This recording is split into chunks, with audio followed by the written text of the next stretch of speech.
Yeah, so I will just quickly welcome everybody just for a second time. For those of you on playback, apologies, I forgot to press the record button, and I know that there's a lot. I've had loads of emails through asking for the playback today with people not being able to join, but that's okay. We're here, we're only a couple of slides in. We are talking about the power of word and just introducing this very simple experiment by Masaru Emoto, where he shows how, you know, the power of word can actually have an effect on something as simple as water. So super important to us. So what do I want to talk about today? I want to talk about 4 things, and if I can get through these 4 things really quickly, it means that we can have a chance to discuss and to just chew the fat. But as always, let's make it informal. I know my energy is high. That's who I am. But if there is something that you want to say, stop me. If there's something that you want to know a little bit more about, ask me. That's what these sessions are all about, right? It's about just, you know, thinking about modern mindset, pushing these things out, chewing the fat and learning together and sharing. So try not to make it too much about me, you know, talking and chalking. But where words manifest, really simple, that'll take me a couple of seconds. I want to give us some considerations. Now, there's many considerations, but I just want to give us some considerations as we're thinking about our own practice, as we're thinking about change or transformation projects and programs that we're working on with our clients, with our customers, with our organizations. I want to then introduce you to something that we're putting together called the Wheel of Expression. And we've been doing some experimentation with it. We're adapting it. It's in flight, but it's really quite an interesting thing to explore. And then just very briefly talk about tonality. And I want to talk about tonality at a high level. I want to talk about tonality generally. So I'm not going to go into too much depth, but there are some high level general things around tonality that I think are important for us to be conscious of and aware of in terms of mind your language and the power of words. So that's our agenda for today. Where words manifest. Where do they manifest? Well, I mean, you know, let's think about it.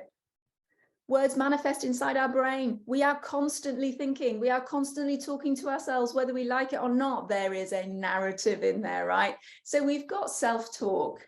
And then, of course, there is exactly what I'm doing now. There is the spoken word. There is what we say, the words that come out of our mouth. And of course, there is what we write, so this text and narrative, which is written word. That is the most basic way that words manifest. The most basic 3 ways that words manifest inside our brain: self-talk, spoken talk, text and narrative talk. And the next thing I want to do is I just want to introduce some considerations. So 4 considerations for us to think about. And like I said before, you know, there's more, don't get me wrong. There's loads of things to consider around the power of word. But these are things that I think are really important for us as practitioners, as modern leaders in the world of change and transformation.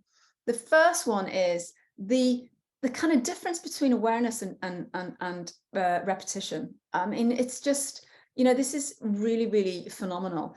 And when we think about awareness and repetition, there is this phrase, there is this quote that keeps coming back to me: a weak message repeated is stronger than a strong message said once. Think about people within your system.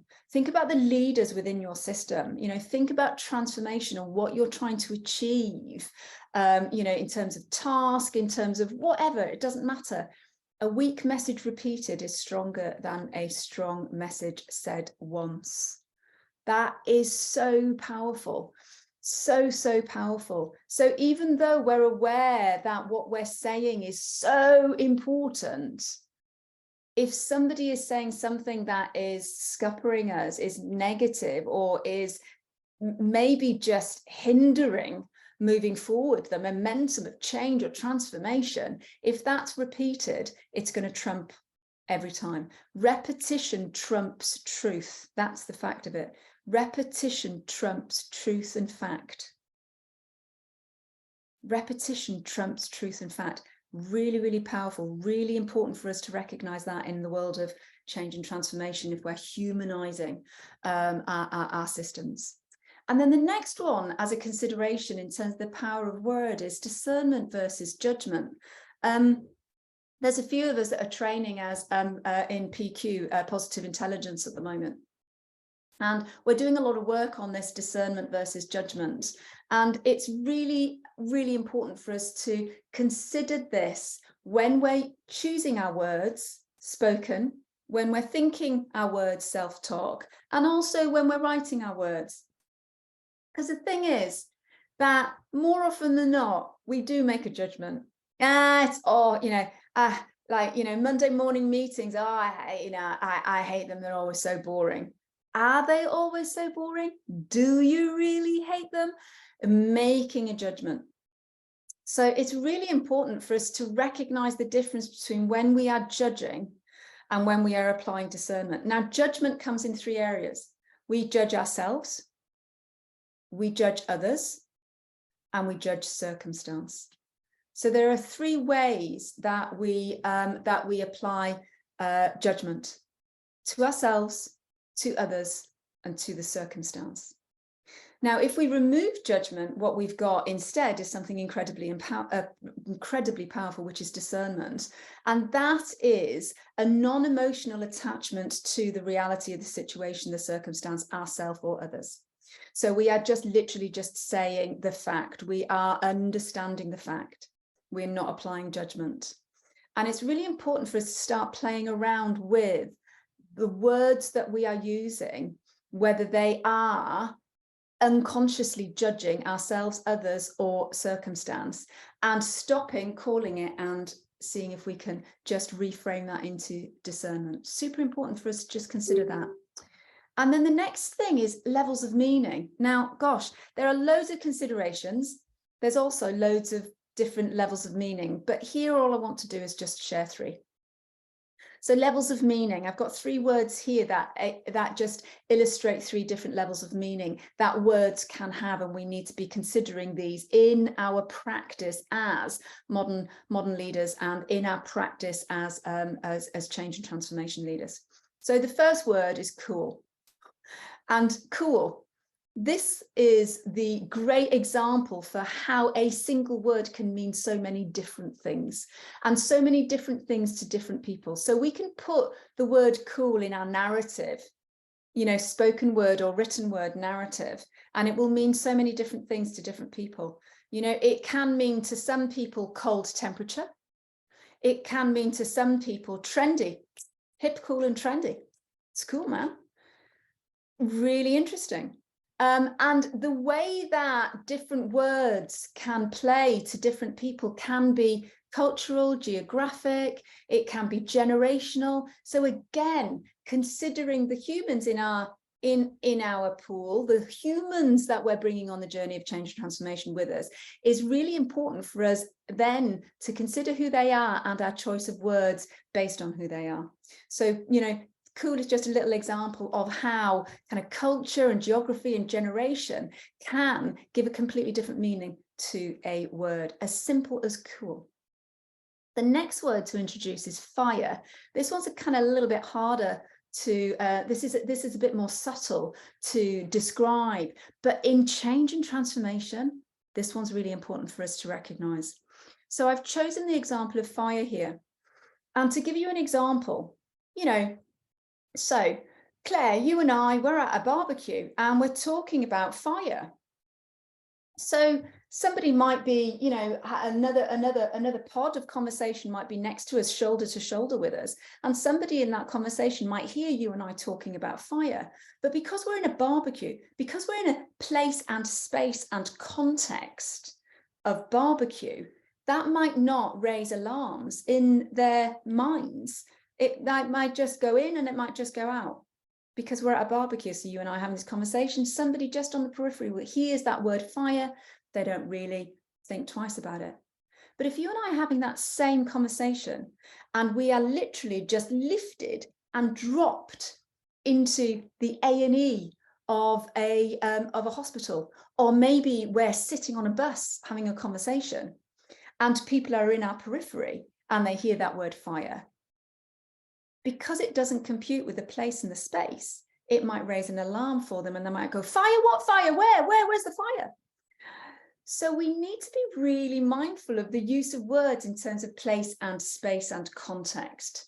So again, I mentioned that this is a little bit subtle, but when we get our head around this, this is actually really powerful when we're thinking about change and transformation: place, space, circumstance.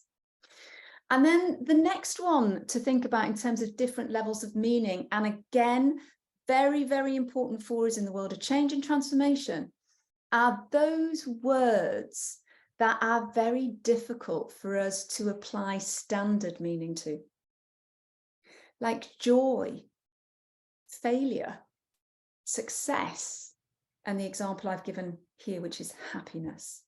So, you know, Jane, what happiness is to you and what happiness is to me is unique and personal based on our reality, the filters that we see the world in, right?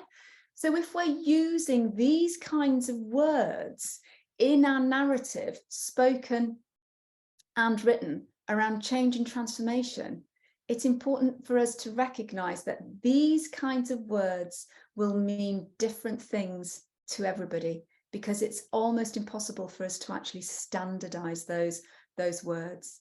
So it's important for us, if we want to use those words, to open and hold the space for people to share what these words mean to them. And that's really good for a kind of, you know, engagement as well. And then there is complexity. And what I mean by complexity is, and I mentioned this at the start, we're talking about the words themselves here today, right? But there is also sense, there is also intuition, there is also look at me, there is body language, you know, there is energy. And I'll talk a little bit about that at the end. So I don't want anybody to go away from today's session thinking there is only the actual words themselves. There is so much to the power of word. And, you know, what we've recognized the last 2 weeks in practice in our community is that, oh boy, this is a world that we all want to play in the sandpit a little bit more with, and complexity, these things here we're going to talk about. But equally, it's really important for us to recognize that we're in a hybrid world, right? And if we're in a hybrid world, more often than not, when we're in video, we've got heads and shoulders. So, you know, the complexity of word, the power of word can sometimes be dumbed down. You know, it's very easy for us to be in a physical meeting and to read body language, to read the emotion and the energy in the room, to intuitively connect with it. But it's harder if we're on Zoom or in Teams or on Google Hangouts. So there's consideration here in a hybrid world to think about vis-a-vis the power of word. So those are some considerations for us. Claire. Thanks, Mel. I have no headset, so I'm not sure how the audio is coming through, but it's just an observation and probably a very obvious one. But I was thinking a lot of things you're going through those, but the top one, you know, the awareness and repetition, actually that can also be used to your advantage in that, and bearing in mind what Jane had said in the chat about Tony Robbins and 7 times, actually a strong message said regularly can almost, that can work to your advantage as well. So it's that the repetition of your message and communicating and over communicating, as Tom would often say as well. So as I say, probably a very obvious observation, but one nonetheless. Yeah, and it's a really important one, because what you've done is you've applied context to that first one. So actually, you know, I thank you for that, and +1 you on that. Yeah, you're absolutely right. And that sort of closing gambit before I went on to the second point, Claire, which is repetition trumps truth and fact anytime. That's powerful. And really, really powerful. So yeah, repetition can and should be used to our advantage. Repetition should not be used for manipulation or abuse. And I think that's really important, really, really, really super, super important. Thank you so much for that. Because of that, I'm just going to pop into chat and just see what we've got. Yeah, absolutely. So as you've mentioned, Claire, Tony Robbins. Yeah. So say a message 7 times for it to land. If you look at attraction marketing, what they're saying is it's 9 times. So the fragmentation of the world we're living in right now, I would say minimum 7, ideally maximum of 9. Do you know what, Claire and Jane, just the fact that you know, both of you have mentioned that, gosh, you know, it used to be 3 to 5. When I trained in marketing, you know, 20 years ago, it used to be 3 to 5. You know, I got a nodding head from Jane. By the way, that's not an indication of your age, Jane, but it definitely is an indication of mine. And yeah, and it is PQ, Shizard, Carmine. Yeah, absolutely. So really excited to be training, being a coach, training in his work, because we can start bringing that into our practice as well. So yeah, his work is brilliant on positive intelligence. Fantastic. So the third thing I wanted to talk about today is what we are calling the wheel of expression. And it's just how we express, how we use words to express ourselves consciously and often unconsciously. There's a nice little caveat for us, isn't there? So the words that we use to express ourselves consciously and unconsciously. So what we've recognized is that there's probably broad brush 4 areas for us to kind of be conscious of in terms of the use of words to express something or ourselves, our identity. And also we can use the wheel of expression to notice and observe others in terms of what they are trying to express and the identity and the beliefs that are coming through their choice of words, consciously or unconsciously. I'm going to repeat that, consciously or unconsciously. That's the caveat before I go into these 5 areas, okay? So let's have a look at it. Okay, so the first one is control. And what do we mean by control? Control is when we inadvertently use words like should, have, need, must. How often do you use these words? I should go to the gym. I have to go shopping. I need to understand this more. I must do some studying. Now, the interesting thing here is that in the expression here, what we are doing is we are giving control away. We're giving control away. We're giving it to something or someone. Should, have, need, must actually lower our control over the situation. I should go to the gym. I have to go shopping. I need to understand this more. I must do some studying. Who and what is in control? Actually, it's not you. So the reframe on the right-hand side for this is I'm going to the gym. I get to go shopping. I want to understand this more. I will do more studying. The am, get, want, will words maintain personal control of the task or the situation. Really subtle, really important for us to recognize. Do we hear or see these words in others, in written form, in reports? We need to do this. You know, I have to. Really, really interesting. So in our practice and, you know, thinking about how we bring others on the journey with us, we want people to maintain control. Because I don't know about you, but one of the biggest challenges in successful change and transformation is not giving permission to people, is people believing that they've got the permission to experiment and to change and to take part. And when we've got a propensity for the use of the words on the left-hand side here, you know that there ain't a huge amount of permission that that individual believes they have in themselves, because inadvertently they are showing you a lens of what the belief that they have in themselves. So we want to encourage people to be using some of this stuff on the right-hand side. Really interesting, huh? So control, first part. Second part, success. The success factor, the belief of our ability to succeed. And with success comes things like growth and momentum and progress and, you know, movement, all of the stuff that we need in change and transformation, because change and transformation is about growth, development, movement, momentum, right? It's everything that is the opposite to stuck and stop. So we want success language, we want success words in our narrative, we want to be role modeling it in our own words, and we want to make sure that we're mindful of this kind of stuff in the written word as well. And the simplicity of this one is, you know, how many times do we say this and we throw these throwaway words? I can't do this. Well, I can't do this yet. I'm not as good as you at computer programming and software development, Tom. Wouldn't it be better if I said I'm getting better at it, you know, step by step, day by day, lesson by lesson, micro moment by micro moment?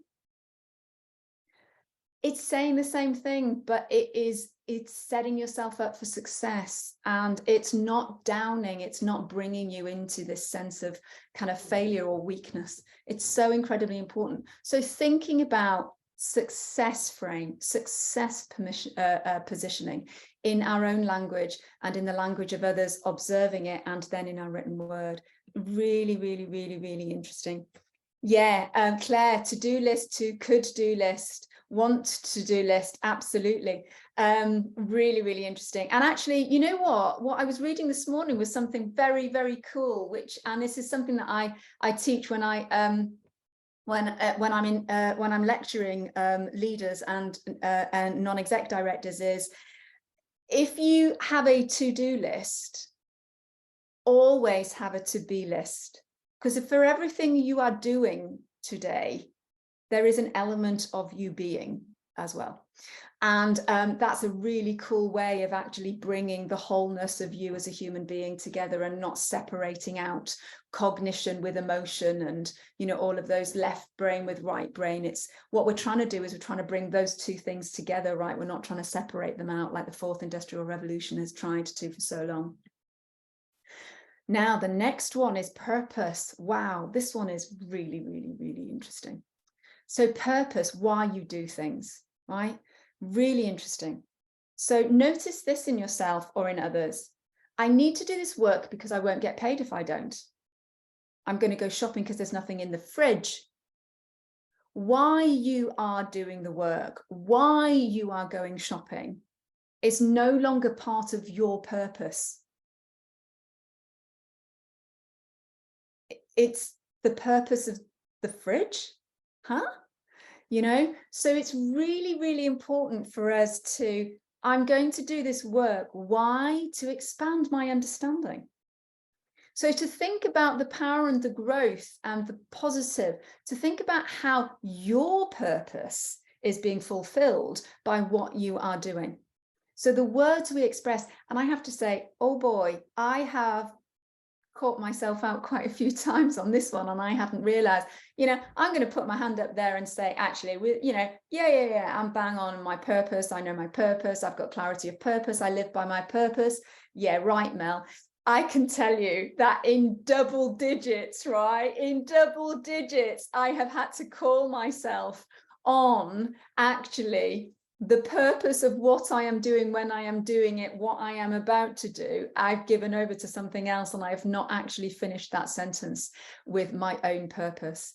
And how often do we hear other people talking about the stuff that they are doing, or the stuff that they are going to do, or the stuff that they need to do, and also the word need in there, we've already seen that, that's giving away control, is because of the purpose and the why is not theirs. And it should be. It kind of should be. And it's really healthy for us to think about, you know, the application of purpose and why and meaning and context of what we are doing, again, in our use of words. This is just words. This is the power of words. Can you believe it? It's bonkers, isn't it? Honestly, I'm so excited about this. And then the next one is affirmation. Yeah, listen, affirmations, those beautiful things that we say to ourselves when we're brushing our teeth in the morning, and we've got the post-its on the mirrors, and we've got those beautiful mood boards in our offices and all of that kind of stuff, right? Affirmation is positive. Nada. Everything in positive psychology has a shadow side, right? And here's the shadow side of affirmation, and we need to be aware of it. That presentation last week I gave was a disaster. I'm totally useless at public speaking. No, you're not. What? I call this the slam dunk. I don't know whether anybody's read my blog this week, but this is the slam dunk, right? You say what happened, and you could finish at that full stop. That presentation could have been better, right? That's what it should say, right? That presentation was a disaster. Stop, walk away. Or slam dunk. I'm with a negative affirmation at the end of it. I'm useless at public speaking. My manager just didn't seem that engaged in our one-to-one today. I knew he didn't like me that much. Slam dunk at the end, affirmation, right? So it's really important for us to recognize how we ourselves slam dunk at the end of these sentences, and also how we hear them in others as well.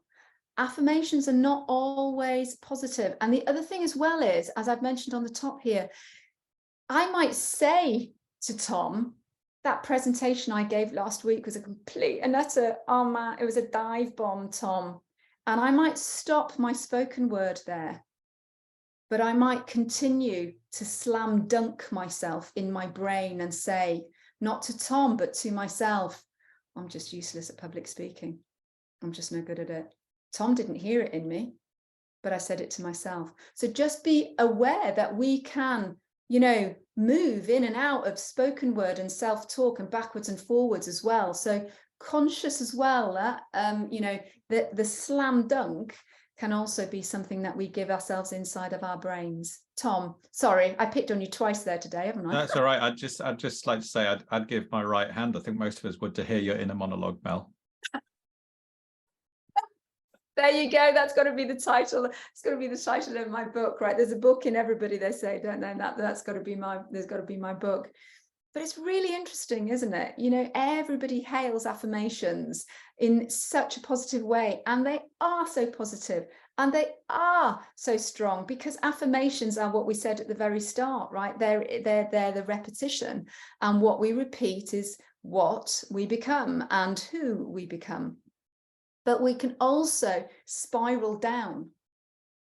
We can spiral up and we can spiral down, so says Regan Hillier.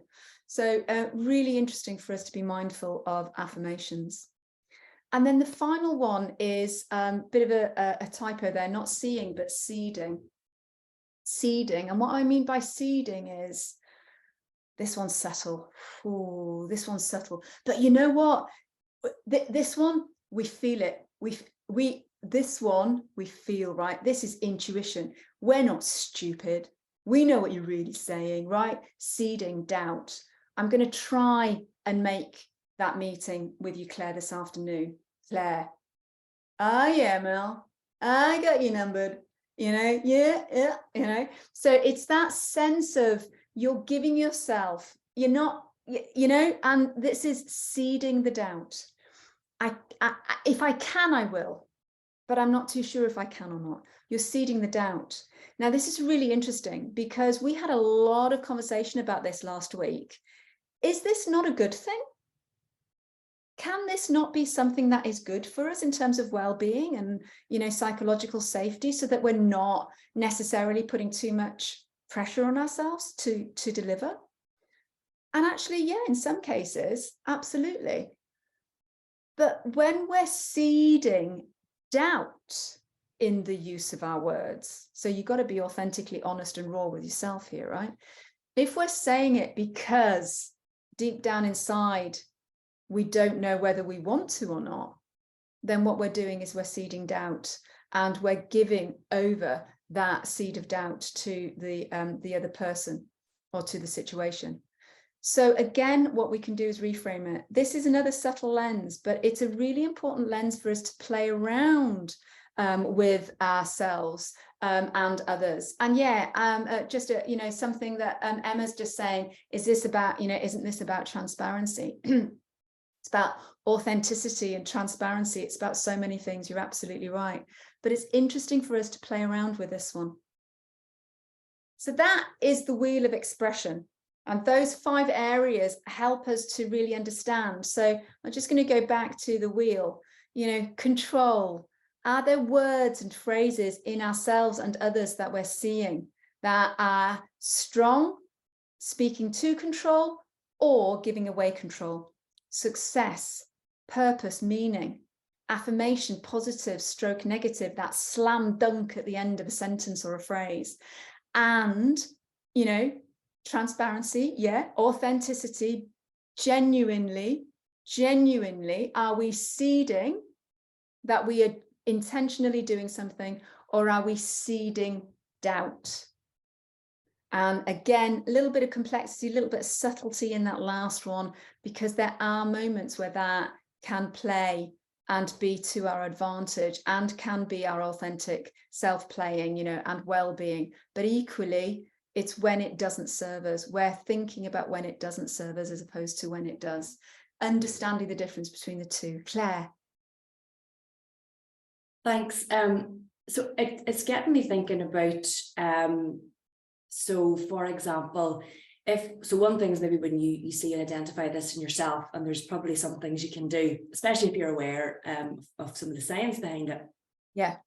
But when it comes to others, it's that balance, or knowing when you could challenge, call it out, or I'm trying to align some of what I had learned to do with, like, I was a talk about anxious kids, and that it all comes from their lack of acceptance.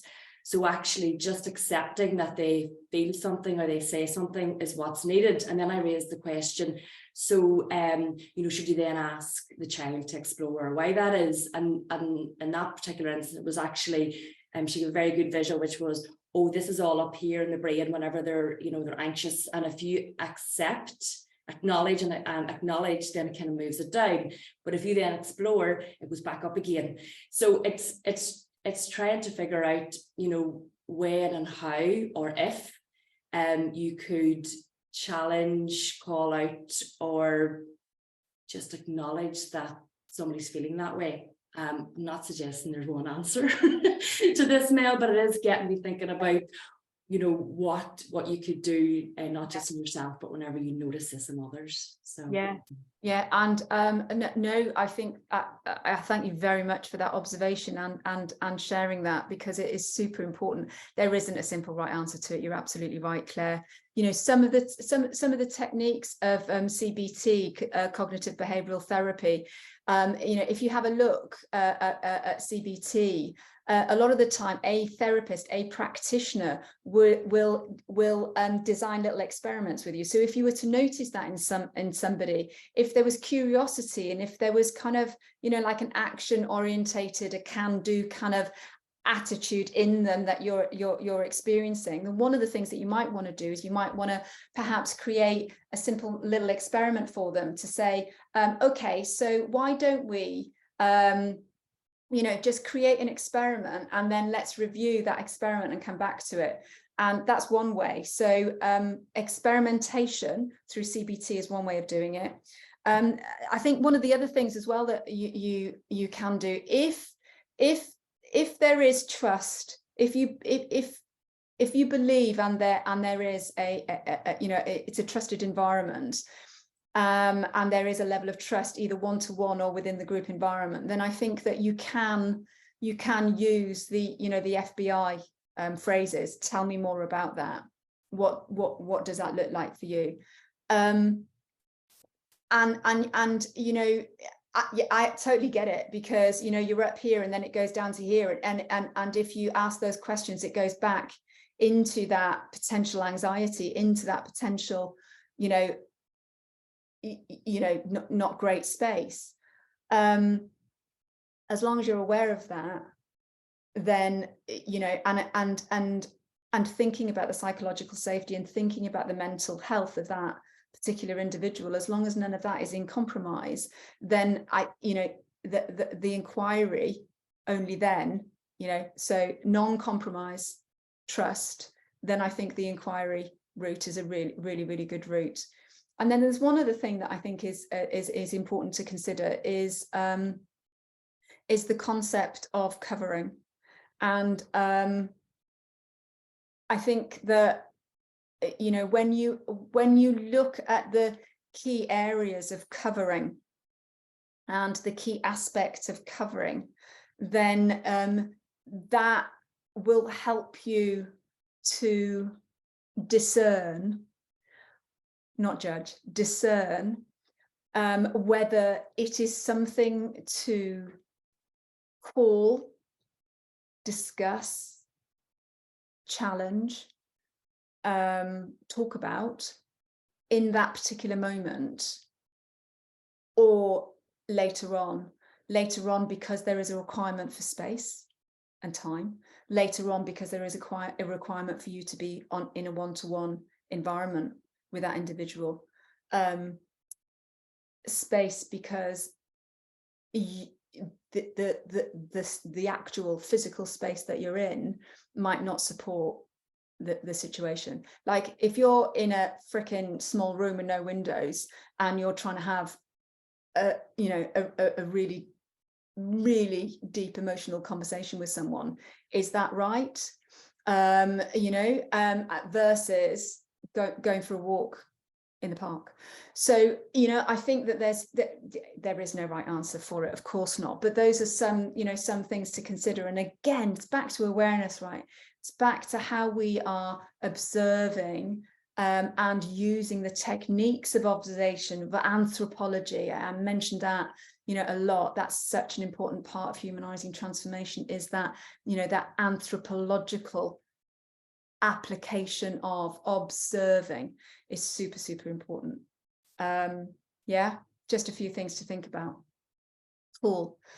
So we can use the wheel of expression, you know, we can use it to kind of go, right, you know, retrospectively, I've got these humans, we're working with this team, you know, what are we seeing in that, in the narrative at a leadership level? What are we seeing play? Oh my gosh, we're seeing a huge amount of lack of personal purpose in the way that the narrative, you know, a lot of the leaders are slam dunking, their narrative based on its, you know, the ownership. The reason we're doing that is because of the strategy. It's not because of us, you know, I'm not saying it's right or wrong, but just play with these different slices of the pie, play with these different areas in the wheel of expression in terms of the players in the human system that you're working with to support and lead and drive transformation for good. Super thing for us to be aware of. And sharing, right? Sharing is caring. So, you know, taking people through the wheel of expression and seeing what comes up for them in terms of what works and what doesn't work is also really important. The next thing I want to talk about is tonality. But before we talk about tonality, I want to just add a few additional things into the mix of consideration. So I mentioned at the start that in our considerations, complexity, like it's not just the actual word itself. It is the how we deliver it and all of that kind of malarkey. And there's just some things here which are really important for us to also recognize that scientifically now we know that words have frequency. So we can and should be mindful of the words that we choose to speak and write based on frequency. So if we're thinking about change and transformation and, you know, people are generally, you know, a little bit skeptical, or they're in fear of change because, you know, what they're going to have to let go of and uncertainty of the future, then it means that we want to try and use as many high frequency words as possible in our language and in our narrative, in our reports, in our PowerPoint presentations, you know, in our strategies, etc., to support them to come on the journey, because the higher the frequency, the more likely it is that they will be able to lift their frequency as well. Remember the tuning forks, right? In coherence. If you put one tuning fork out, you know that everything else will resonate at the same as the tuning fork. You know, if you put a metronome in a room with loads of different clocks ticking at different points, they will all tick to the strongest clock or the metronome. It's just a matter of time. So frequency of words are really important for us to be aware of. And also being aware of image and color as well. This is really interesting, especially when, you know, written word, right? And PowerPoint slides. When we're thinking of putting pictures to support a narrative in a PowerPoint slide, when we're thinking about the colors that we're going to use or the font that we're going to use in the PowerPoint slide, just think about words conjure up images for people. And also number 4, words also bring color to people as well. You know, when I say the word shine, do you think about something bright, a star? Do you think about a spark in your brain? Right? So the imagery of words and also the color of words. If I say hot, do you think red? If I say cold, do you think blue? So again, being mindful. If we are bringing people on the journey, what we want to do is we want to give them every single piece of support we can in the choice of our own words and imagery to bring them on that journey with us, to engage with it. Because, you know, change is always something that creates a little bit of a challenge for us all. Otherwise, we wouldn't be here on a Wednesday morning talking about this subject, right? So thinking about that. And I guess number 3 is also really important for us to recognize as well. And it is that words can conjure up memories. You know, we were talking at the beginning of this week, and, you know, I was saying to somebody, we were talking about particular words, and it's just this word that every time it's spoken, it doesn't matter who speaks it, it doesn't matter when the word is spoken, my mum comes up. It's my mum's word. Every time I hear that word, I think of my mum, you know, and I love it. It's absolutely fantastic. A single word, a phrase, you know, it's just, you know, what it evokes in terms of memory and emotion. Again, we want to be conscious of that. And we can even bring that into conversation. We can bring that into workshops. We can bring that into some of the work that we do to engage people around change and transformation, their personal experience and attachment. That's a little aside that I wanted to give to everybody today. But I also very quickly want to introduce the concept of tone as well. And tone, you know, I'm a trained singer, I'm really into rhythm, that's a past life of mine now, but I come from a family of poets and novelists and, you know, musicians. Tone means a lot to me. It's part of the fabric of who I am. Rhythm means a lot to me. You know, it's part of the fabric of who I am. Tone in our words, when we're thinking about change and transformation, is super important as well. And when we're talking about tone, generally speaking, we're talking about the pitch. You know, I'm speaking really high like this, and what's that going to mean? It's going to just mean that everybody's on a little bit of edge. So high or low tone, our volume, whether we're loud or whether we're quiet, thinking about it, fast pace, slow pace. And by the way, pace and tonality can come into written word as well.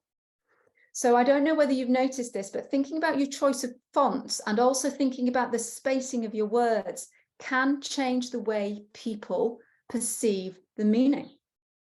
And people manipulate that as well. So if you're thinking about behavioral science and you're thinking about, you know, all of these wonderful social media companies and you know, the Cambridge Analyticas that are still out there, they're using this kind of stuff to, you know, to try and control the way that we perceive messaging, etc., etc.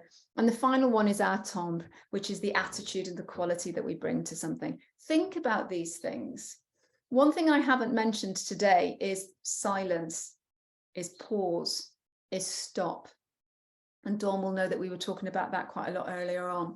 That's a different subject. That is equally as important for us to consider and be aware of, but that's so big and it's so broad that that's almost a topic on its own. The space in between the words and the sentences is really important.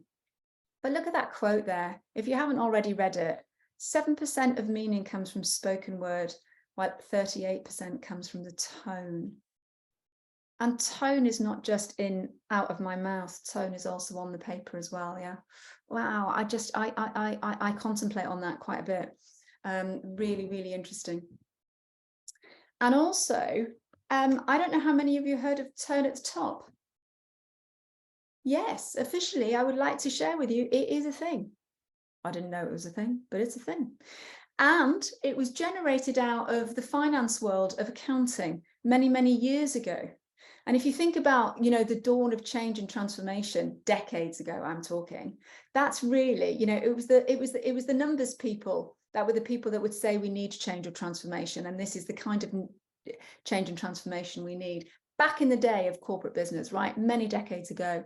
And in that time, there was this concept called tone at the top that was developed, as it says here, to evaluate and address business ethics of an organization, in particular, the leaders. Now, the key thing here is, back in the day, tone at the top was part of the priming stage for change and transformation. Part of the priming stage for change and transformation. Even pre-vision, pre-strategy, tone at the top would be assessed and evaluated. I don't know about you, but very rarely do I enter into a change or transformation project or program where the tone at the top has already been assessed or evaluated and addressed. Why? Oh no, can't do that because, you know, I don't have any permission to go anywhere near the leaders, or can't do that because they're so not into it. So many different things that come up for the reasons why we haven't observed, assessed, evaluated and addressed tone at the top as the priming stage of change and transformation, right at the very start. And yet, when you see the three bits at the bottom here, you know, why we need to do that, it's so obvious, isn't it? And Tom, you will know in practice training, one of the key things that we say is culture shifts by looking up, which is exactly what we have known for decades. And yet we are still not priming change and transformation with an assessment, an awareness and assessment, and an evaluation of tone at the top. Fascinating for so many different reasons, obviously, but equally, oh my gosh, isn't that incredibly interesting for us to consider.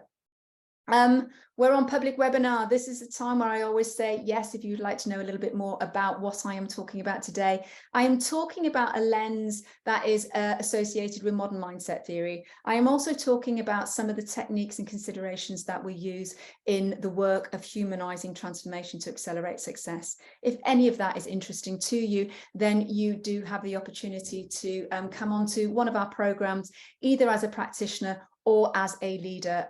We have 3 different programs for practitioners, and we have one key program for leaders, which is transformation for non-transformational leaders. And also we have mentoring and coaching programs as well. So that's a little bit about us, but you might actually be, I'm not ready for that, Mel. I just want to explore who I am.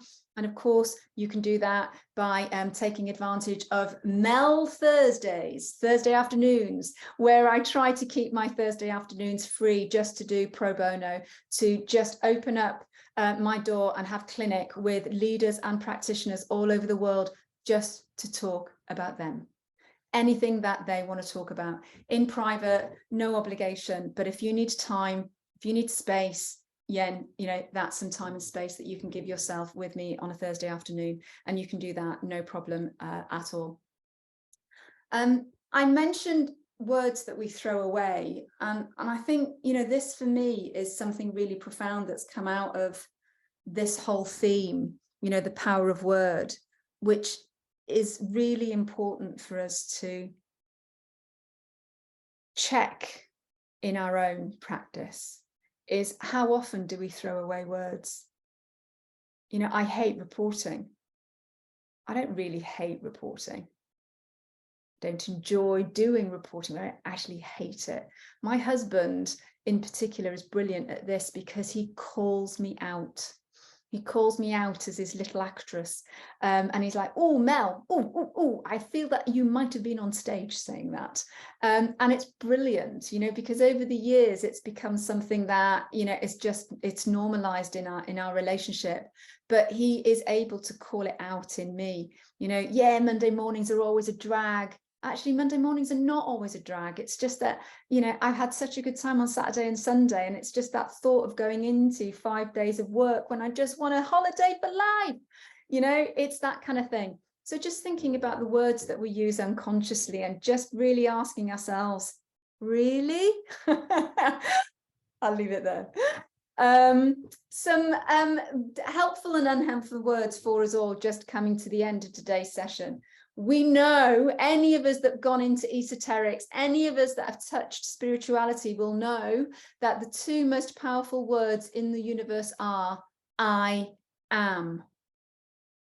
And if you're not religious and if you're not into spiritualism, I will say to you, again, the two most powerful words in the universe are I am. Wow. And just there, I've just got some helpful words and some unhelpful words. The word that I'm playing around with in the helpful column is growing. Instead of saying, I am going to do something, I am experimenting with saying, I am growing into something. And you know what? It's working. I'm loving it. It's absolutely brilliant. I'm loving it. I'm loving it. So I'm using and experimenting with the word growing instead of going. And it's just brilliant because it feels as if I'm already doing it and it's not some future thing that I've got to be worrying about, which is brilliant. Right, we've literally only got a few minutes to open up, but I'm so pleased that there's been chat as we've gone through the journey of today's subject of the power of word. There are a few things. I mentioned hybrid working earlier on, right? There are some considerations and some additional complexities to be aware of, but self-awareness. You know, the biggest thing about modern mindset, the biggest thing, if we really genuinely want to humanize transformation, the most important thing that we need to do is focus on our own practice first.